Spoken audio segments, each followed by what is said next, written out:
Welcome my dear friends.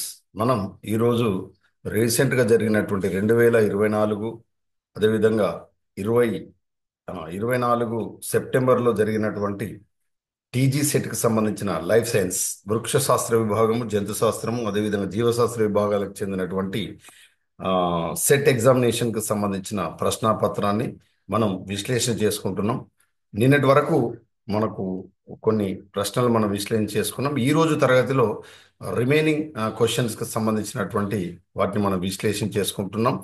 ఇందులో question యొక్క depth లెంత్ను మనం అబ్జర్వ్ చేస్తూ ఆప్షన్స్ను మనం సరిగా మనం చూజ్ చేయాల్సి ఉంటుంది. ముఖ్యంగా ఇవ్వబడిన ప్రశ్నను బాగా చదవాలి. ఎందుకంటే అందులో చెందినది అడుగుతున్నాడా, చెందనిది అడుగుతున్నాడా, సరి అయింది అడుగుతున్నాడా, సరి కానిది అడుగుతున్నాడా, ఇవి మనం తొందరపాటుగా చేసి తప్పు చేసే ప్రమాదం ఉంది. కాబట్టి దాన్ని దృష్టిలో ఉంచుకోవాల్సినటువంటి అవసరం ఉంది.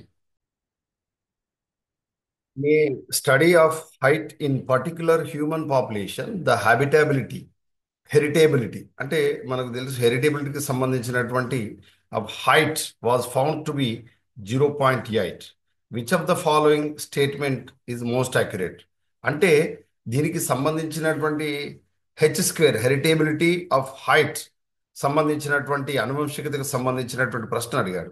అంటే ఇది దానికి సంబంధించింది ఎంత, దానికి 0.8 ఉందని గుర్తించబడ్డది. మరి దానికి సంబంధించి ఇవ్వబడిన వాటిలో ఏది అక్యురేట్గా సరి అయిందంటే 80% of the variation in height in this population is due to genetic differences. అంటే జన్యుల్లో ఉండేటువంటి వైవిధ్యత వల్ల 80% మనకు వైవిధ్యత అనేటువంటిది ఈ జనాభాలో మనకు ఎత్తుల్లో వ్యత్యాసం అనేటువంటిది గమనించబడింది.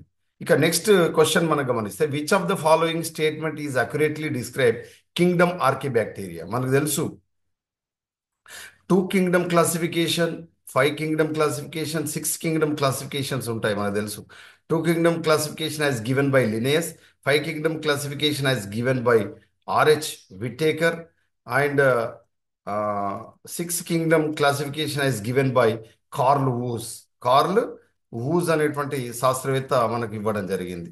మనకి 2 కింగ్డమ్, 5 కింగ్డమ్, 6 కింగ్డమ్ క్లాసిఫికేషన్లో ఆర్కీ బ్యాక్టీరియా ఎక్కడొస్తుంది అంటే 5 కింగ్డమ్ క్లాసిఫికేషన్లో ఓన్లీ మొనీరియానే ఉన్నది. అంటే 5 కింగ్డమ్ క్లాసిఫికేషన్లో మొనీరా, ప్రొటిస్టా, ఫంజీ, ప్లాంటే, ఎనిమేలియా ఇవి 5 రాజ్యాలుగా వర్గీకరించబడ్డాయి. మరి ఆర్కీ బ్యాక్టీరియా ఇందులో లేదు.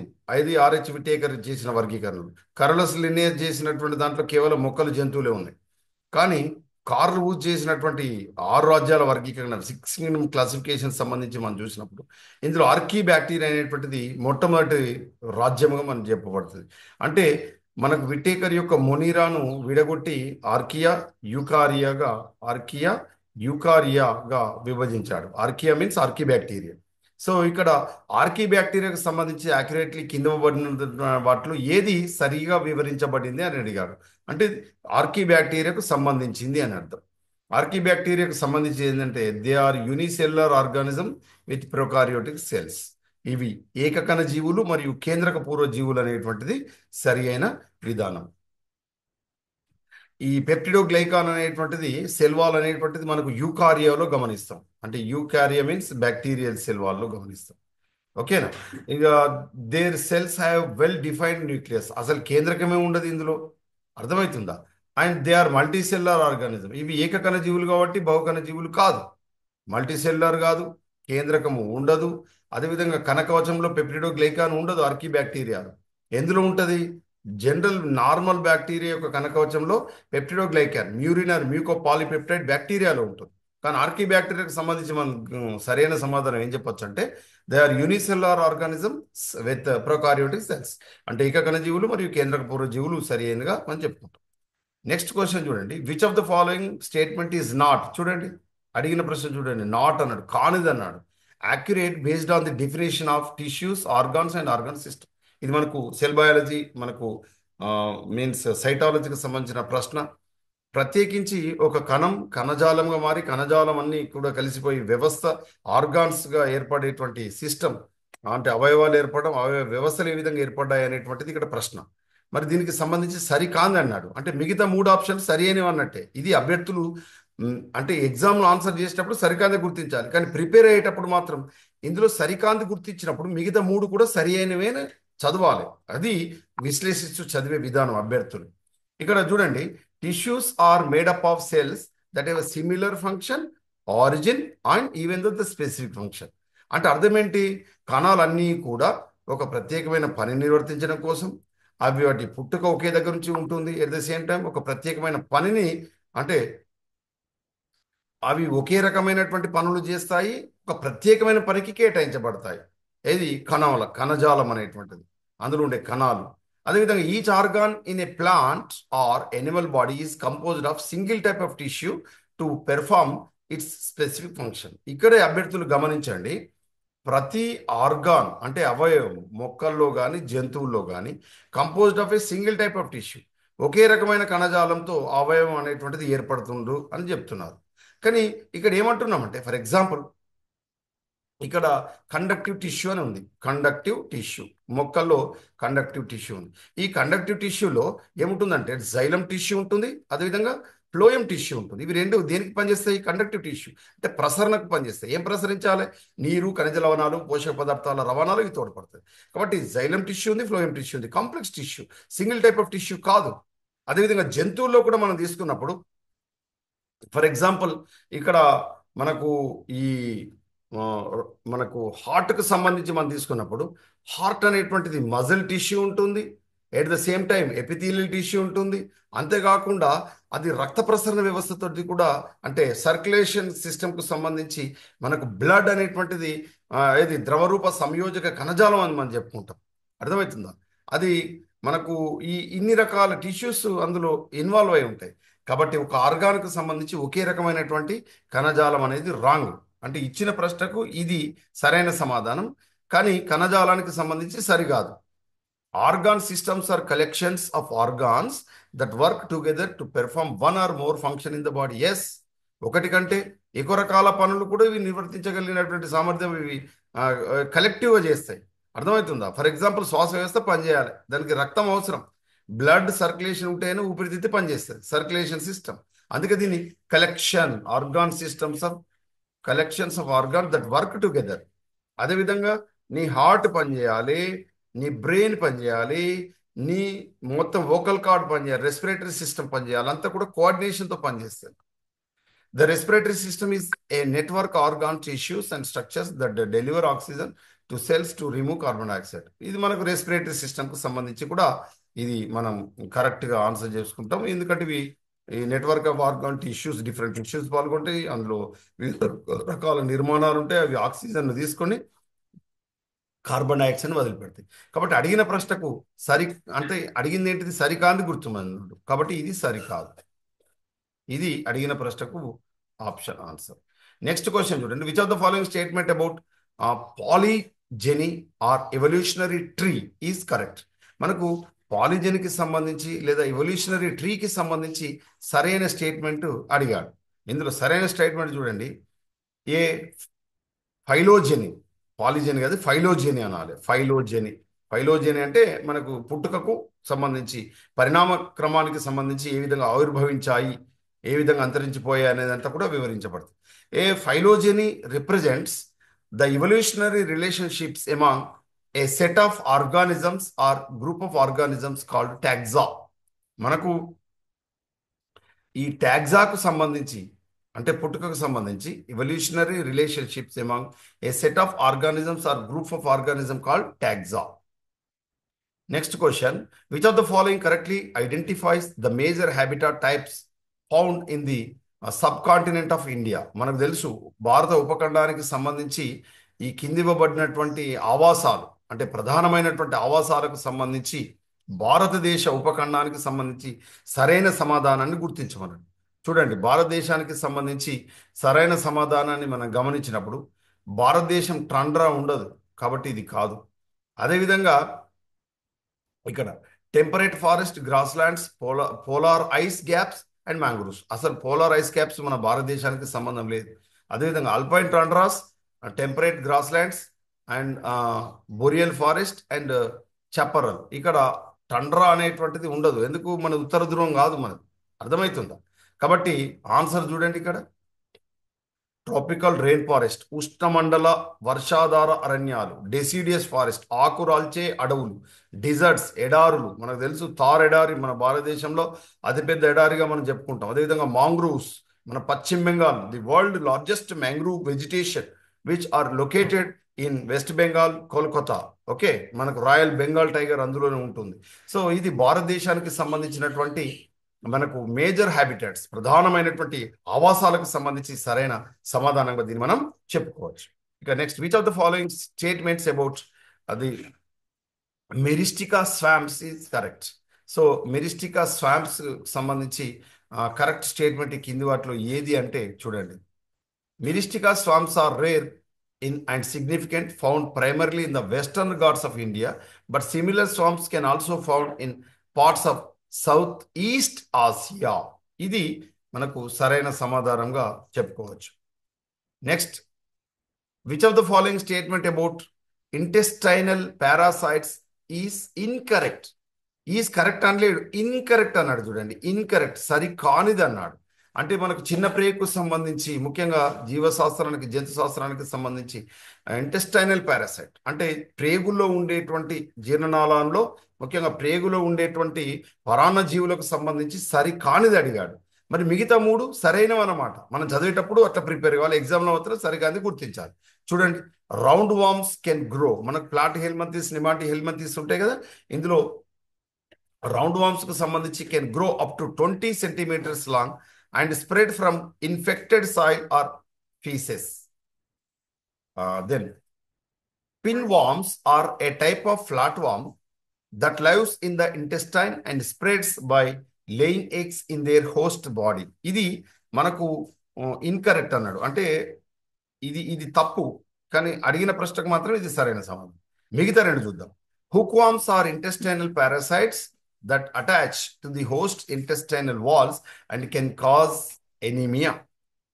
Tapeworms are flatworms that live in the intestines and spread by laying eggs in their host body. కాబట్టి ఈ పిన్ వామ్ కు సంబంధించి మనకు ఇన్కరెక్ట్, మిగతా అన్ని కూడా సరైనవే. నెక్స్ట్ చూడండి, which of the following is not considered a major driver of biodiversity change.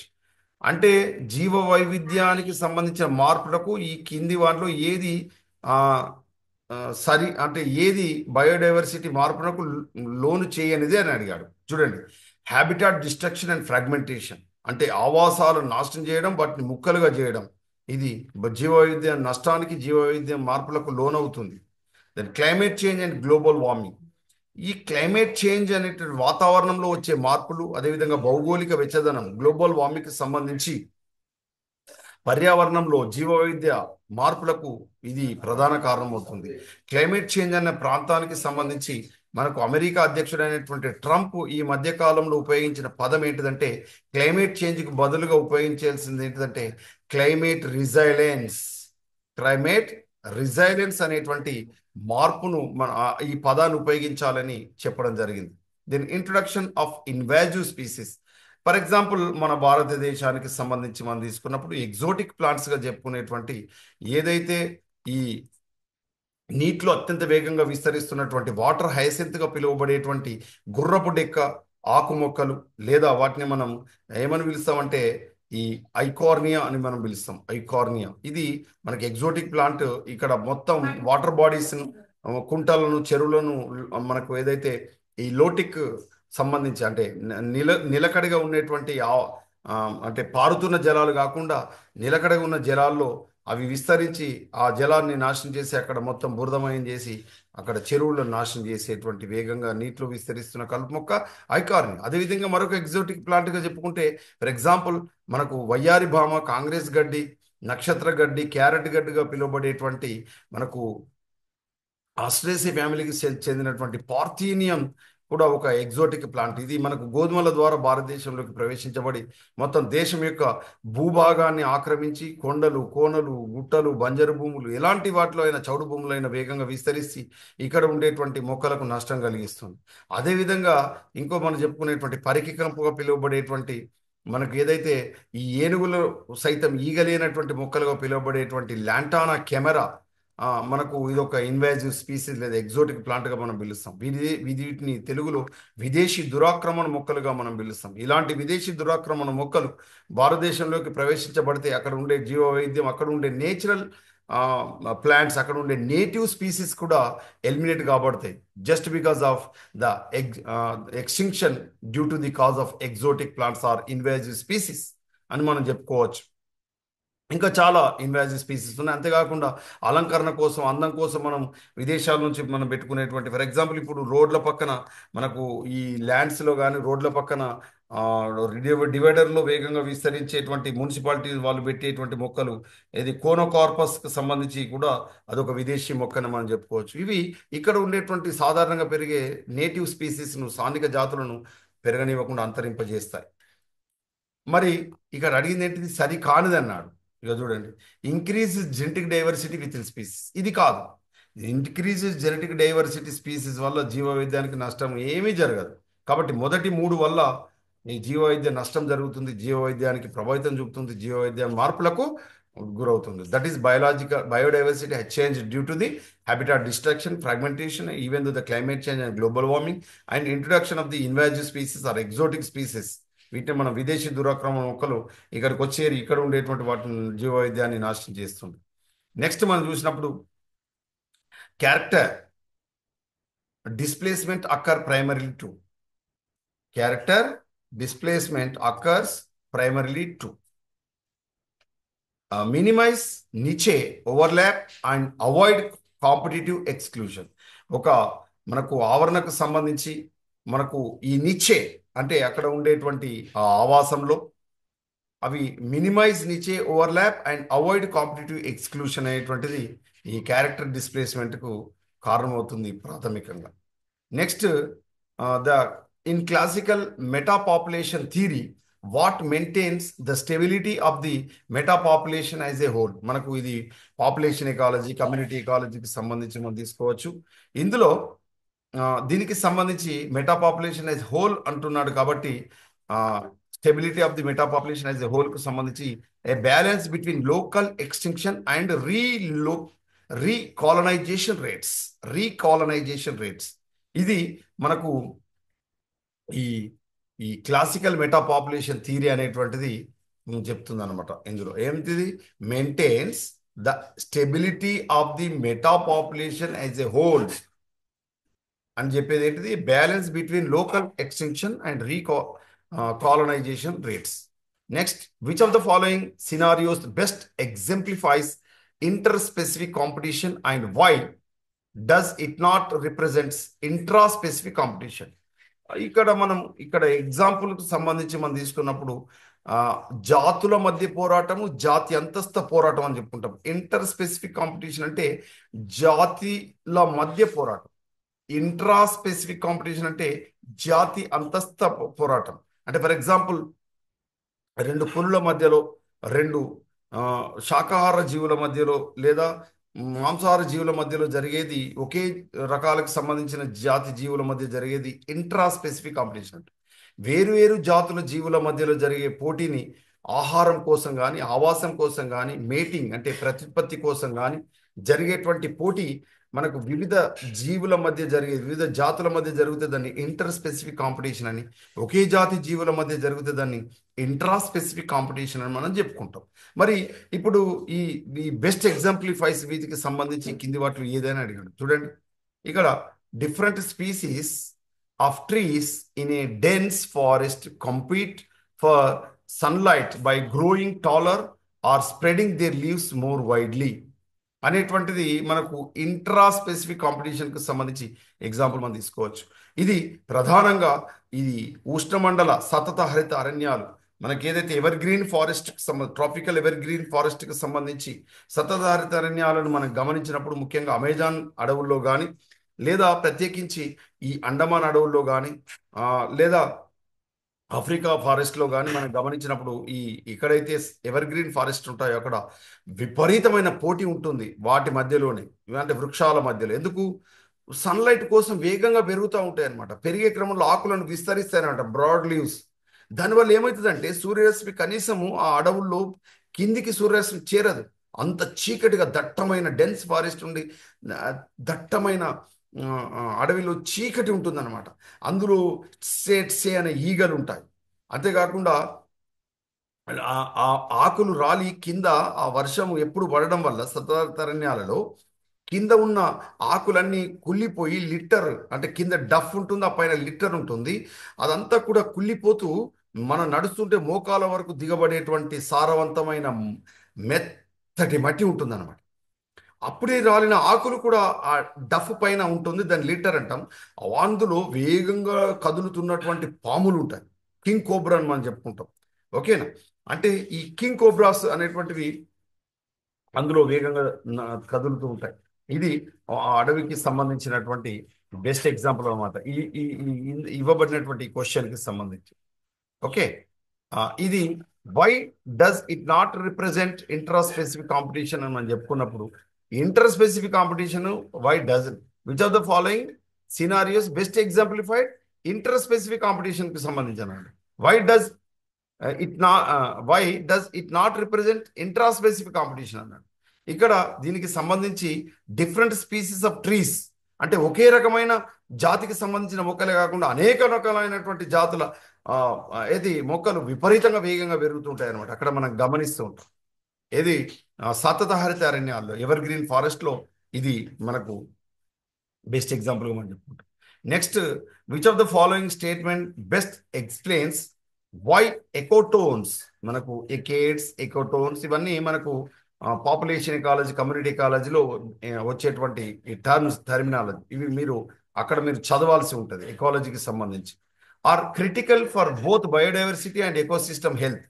మరి దీనికి సంబంధించి ఈ ఎకోటోన్కు సంబంధించి critical for both biodiversity ecosystem health అన్నాడు కాబట్టి ecotones acts as a buffer zone that can protect nearby ecosystems by trapping population pollutants and preventing their spread. ఇది దీన్ని ఏంటంటే ఒక స్థరీభవనం అని కూడా మనం చెప్పుకోవచ్చు, ఒక ట్రాన్సిషన్ స్టేట్ అని చెప్పుకుంటాం, ఒక బఫర్ జోన్ అని మనం చెప్పుకుంటాం. ఎందుకు? Protected nearby ecosystems by trapping pollutants అంటే ఏదైతే కాలుష్య కారకాలు ఉన్నాయి, ప్రివెంట్ దేర్ స్ప్రెడ్, అవి నష్టపోకుండా అవి ఎక్కువ ఇది చేయకుండా ఉంచేటువంటి ఆ జోన్ మనం బఫర్ జోన్ మనం ఏమంటాం ఎకోటోన్స్ గా మనం పిలవడం అనేటువంటి జరుగుతుంది. Next, which of the following scenarios most accurately distinguishes between primary and secondary succession. ప్రాథమిక అనుక్రమం అదేవిధంగా ద్వితీయ అనుక్రమానికి సంబంధించి ఏది ఈ కింది వాటిలో వర్ణిస్తుందని చెప్పుకుంటాం. మనకు ప్లాంట్ సక్సెషన్ కు సంబంధించి మనం తీసుకున్నప్పుడు ఈ ప్లాంట్ సక్సెషన్ లో ప్రైమరీ సక్సెషన్, సెకండరీ సక్సెషన్, అదేవిధంగా ఈ సక్సెషన్ కు సంబంధించి హైడ్రోసియర్ జలావాసంలో జరిగేటువంటిది, అదేవిధంగా ఎడారి అనుక్రమానికి సంబంధించి మనకు జిరార్క్ లేదా జీరోసియర్ అని మనం చెప్పుకుంటాం. ఇందులో ప్రాథమిక ద్వితీయ అనుక్రమాలకు సంబంధించి కింది వాటిలో ఏది కరెక్ట్ గా వివరించబడిందంటే చూడండి, a newly explored glaciers landscape developing a community of plants represents primary succession because it starts with bare substrate and no prior biological influence. ప్రాథమిక అనుక్రమానికి సంబంధించి అక్కడ ఎలాంటి జీవం అనేటువంటిది ఉండదు. ఇప్పుడు గ్లేసియర్ ల్యాండ్స్ కి సంబంధించి ల్యాండ్స్కేప్ కి సంబంధించి అసలు అక్కడ మొత్తం మంచే ఉన్నది, అక్కడ ఏం లేనే లేదు ఉద్భిజ్య సంపద. కాబట్టి అక్కడ కొత్తగా మొక్కలు పెరగడం అనేటువంటిది ప్రారంభం అవుతుంది. దాన్ని మనం ప్రైమరీ సక్సెషన్ గా మనం చెప్పుకుంటాం. అక్కడ అంతకుముందు ఉన్నటువంటి ఎలాంటి జీవరాశులు కానీ మొక్కలకు సంబంధించిన ఆనవాళ్ళు కానీ ఏవి ఉండవు ఇక్కడ గ్లేసియర్ ల్యాండ్స్కేప్ లో. వీటిని మనం ఏమంటామంటే ఈ నదీ జలాలు అంటే మన హిమనీ నదాలు అంటాం. ఈ హిమనీ నదాలలో అక్కడి వరకు ఎలాంటి ఏవి కూడా మనకు మొక్కలకు సంబంధించినవి లేవు అని మనం చెప్పుకుంటాం ప్రైమరీ సక్సెషన్. ఆ తర్వాత వచ్చేది సెకండరీ సక్సెషన్ దాని తర్వాత.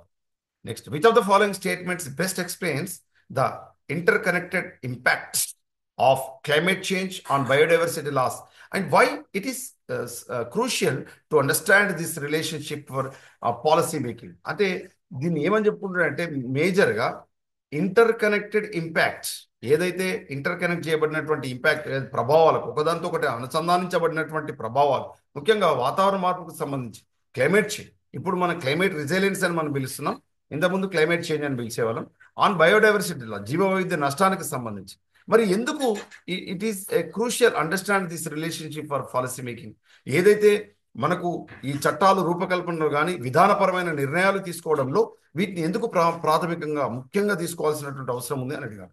చూడండి, హ్యూమన్ యాక్టివిటీస్ మానవుని యొక్క చర్యల ఫలితంగా such as burning fossil fuels శిలాజ ఇంధనాలు మన్నించడం వల్ల, ఆల్టరింగ్ ల్యాండ్ కవర్ విపరీతమైన ఆ, ఏది ఆ భూపరితలాన్ని వాడుకోవడం వల్ల దేనికోసం వాడుకుంటున్నాడు? మేజర్గా మనకు ప్రాజెక్టులు నిర్మించడం కోసం కానీ, అదేవిధంగా దాంతో పాటుగా ఆ, నాని ఫోన్ ప్రాజెక్టులు నిర్మించడం కోసం కానీ, లేదా ఫ్యాక్టరీస్ ఎస్టాబ్లిష్ చేయడం కోసం కానీ, లేదంటే కొత్త భవన నిర్మాణాలకు సంబంధించి కానీ, లేదా విపరీతమైనటువంటి అర్బనైజేషన్ ప్రాసెస్ కోసం కానీ, లేదా గార్బేజ్ మనకు ఏదైతే ఈ వేస్ట్ సంబంధించిన అర్బన్ వేస్ట్కి సంబంధించి వాటిని తీసుకెళ్లి అక్కడ ల్యాండ్ ఫిల్లింగ్ చేయడం కానీ, వీటి వల్ల ఏమవుతుందంటే విపరీతమైనటువంటి ల్యాండ్ను అతడు వినియోగించుకుంటున్నాడు మానవుడు. అట్ ద సేమ్ టైం ఈ శిలాజ ఇంధనాలు మండించడం ద్వారా మానవుని చర్యల వల్ల కాంట్రిబ్యూట్ క్లైమేట్ చేంజ్ వాతావరణ మార్పులకు అనేటువంటిది జరుగుతుంది. ఈ వాతావరణ మార్పులకు సంబంధించి టర్న్ ఎక్స్ ఎగ్జాక్ట్ క్రేప్ ఎక్స్రెబ్ exacerbates biodiversity loss by the altering habitats and ecosystem. మరి ఇది ఏం చేస్తుందంటే జీవవైవిధ్య నష్టం విపరీతంగా జరుగుతుంది. అండ్ హ్యాబిటాట్స్ అండ్ ఎకోసిస్టమ్, అవే కాకుండా ఆల్టరింగ్ హ్యాబిటాట్ అండ్ ఎకోసిస్టమ్ ఆవాసాలు, అదేవిధంగా పర్యావరణ వ్యవస్థల పైన కూడా ప్రభావితం అనేటువంటిది చూపుతుంది. Next question, which of the following is correct sequence? సరిగా మనకు సరి అయినటువంటి వరుస క్రమాన్ని గుర్తించమన్నాడు. ఇది మనకు ఎవల్యూషనరీ ప్రాసెస్ సంబంధించి ఇది జియోలాజికల్ టైమ్ స్కేల్స్కి సంబంధించి, అంటే భౌమకాల పట్టికకు సంబంధించి సరి అయిన జతను మనం చూసినప్పుడు ఆర్కిజోయిక్, చూడండి, ఆర్కిజోయిక్, ప్రొటెరోజోయిక్, పేలియోజోయిక్, మీసోజోయిక్, సీనోజోయిక్. అంటే ఆధునిక జీవ మహాయుగం, మధ్య జీవ మహాయుగం, పురాజీవ మహాయుగం, ప్రాథమిక జీవ మహాయుగం, అధిజీవ మహాయుగం. దీన్ని తెలుగులో అధిజీవ మహాయుగం, దీన్ని మనం ప్రాథమిక జీవ మహాయుగం, దీన్ని పురాజీవ మహాయుగం, అదేవిధంగా ఇది మీసోజోయిక్ మధ్య జీవ మహాయుగం, సీనోజోయిక్ ఆధునిక జీవ మహాయుగంగా మనం చెప్పుకుంటాం. ఇది వరుస క్రమంగా మనం చెప్పుకోవాలి. ఇది చాలా చాలా ఇంపార్టెంట్. నెక్స్ట్, ఇది ఇక్కడ ఏమడిగాడంటే క్వశ్చన్ మనం గమనిస్తే ఇక్కడ అకార్డింగ్ టు డార్వినిజం, మనకు డార్విన్ తెలుసు, హెచ్ఎంఎస్ బీగల్లో మనకు గాలపగోస్ దీవుల్లో అతను పరిశోధన చేసి పసిఫిక్ దీవుల్లో ఉండేటువంటి పసిఫిక్ మహాసముద్రంలో ఉండేటువంటి దీవుల్లో హెచ్ఎంఎస్ బీగల్లో వెళ్ళి సీ టర్టిల్స్ పైన, అదేవిధంగా ఫించ్ బర్డ్స్ పైన అతడు చేసి కొత్త జీవుల ఉత్పత్తి ఏ విధంగా జరిగింది అర్థమవుతుందా? And sequence correctly depict the process of leading to origin of new species. నూతన జీవుల ఆవిర్భావం ఏ విధంగా జరిగింది according to origin of species. జీవుల పుట్టుక లేదా జాతుల పుట్టుకకు సంబంధించి డార్విన్ సిద్ధాంతం ప్రకారం వరుస క్రమాన్ని గుర్తించమన్నాడు. మొదటి చూడండి, స్ట్రగుల్ ఫర్ ది ఎగ్జిస్టెన్స్, అంటే మనుగడ కోసం పోరాటం. అతడు ఆహారం కోసం కానీ, ఆవాసం కోసం కానీ, ప్రత్యుత్పత్తి కోసం కానీ పోటీ పడతాడు. అందులో దృఢమైనవి, మన్నికైనవి, నాణ్యమైనవి మాత్రమే బతికి ఉంటాయి. దుర్బలులు, బలహీనులు కాలగర్భంలో కలిసిపోతాయి. సెకండ్ ఏమంటున్నాడు, వేరియేషన్ అండ్ దేర్ ఇన్హెరిటెన్స్, జీవ వైవిధ్యాలు జరగడం వల్ల అనువంశికతలో జీవ వైవిధ్యాలు అనేటువంటిది చాలా చాలా ఇంపార్టెంట్ అని చెప్పి. తర్వాత సర్వైవల్ ఆఫ్ ది ఫిటెస్ట్, మన్నిక కలిగినవి, బలమైనవి మాత్రమే ఉంటాయని చెప్తాడు. ఫైనల్గా నేచురల్ సెలెక్షన్, ప్రకృతి ఎన్నిక.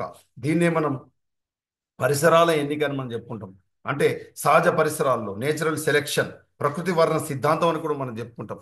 ఈ ప్రకృతి వర్ణ సిద్ధాంతమే మనకు ఏమని చెప్తాడంటే డార్విన్ ప్రకారం ఈ స్ట్రగుల్ ఫర్ ఎగ్జిస్టెన్స్, తర్వాత variation in there inheritance, survival of the fittest and natural selection. ఇది మనకు ఈ డార్వినిజంకు సంబంధించి, జాతుల పుట్టుకకు సంబంధించి, ఆరిజిన్ ఆఫ్ స్పీసీస్కి సంబంధించి సరైన వరుస క్రమం. అంటే ఆరిజిన్ ఆఫ్ స్పీసీస్కి సంబంధించి, అంటే జీవాల పుట్టుకకు సంబంధించి మనం తీసుకున్నప్పుడు నెంబర్ 1 ఏమంటాడు, స్ట్రగుల్ ఫర్ ఎగ్జిస్టెన్స్. అంటే నువ్వు ఎప్పుడు కూడా యుద్ధం చేయాలి. మనం రోడ్ల పైన వెళ్తుంటే కోతులు విపరీతంగా ఆహారం కోసం ఎదురు చూస్తూ ఉంటాయి. ఆ అడవుల్లో ఆహారం లేదు కాబట్టి. సెకండ్ వన్, వేరియేషన్, వైవిధ్యాలు అనేటువంటివి ఉంటాయి.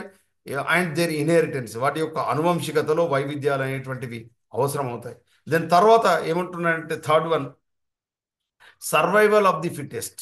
Survival of the fittest, variations, inheritance, తర్వాత survival of the fittest, and final one natural selection, theory of natural selection, పర్యావరణ ఎన్నిక, ప్రకృతి ఎన్నిక, లేదా దీన్ని ప్రకృతి వర్ణ సిద్ధాంతం అని కూడా చెప్పుకుంటాం. ఇదంతా కూడా డార్వినిజంలో భాగం.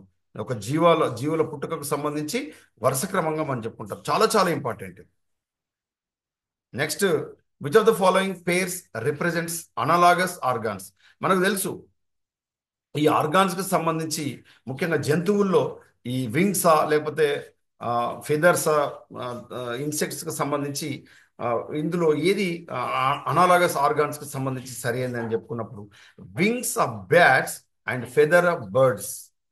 అంటే ఇవి అనలాగస్ ఆర్గాన్స్ గా మనం చెప్పుకుంటాం. అంటే గబ్బిలాల యొక్క రెక్కలు, ఈ గబ్బిలాల యొక్క రెక్కలు, అదేవిధంగా ఈ ఫెదర్ అంటే ఈక ఆఫ్ ది బర్డ్స్, అంటే పక్షుల యొక్క ఈకలు మనకి ఇక్కడ అనలాగస్ ఆర్గాన్స్ గా ఇది పేర్స్ అనేటువంటివి అనలాగస్ ఆర్గాన్స్ ను రిప్రజెంట్ చేయడం అనేటువంటిది జరుగుతుంది.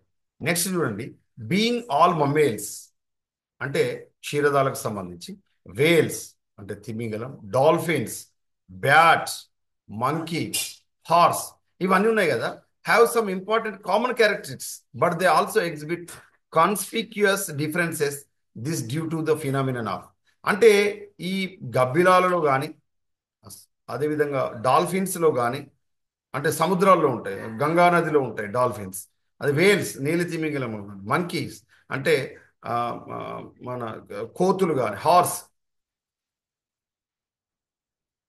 ఈ గుర్రాలలో కానీ సాధారణంగా ఉండేటువంటి లక్షణాలతో పాటు కొన్ని అవి డిఫరెన్సెస్గా ఉండేటువంటి లక్షణాలు కూడా చూపిస్తాయి.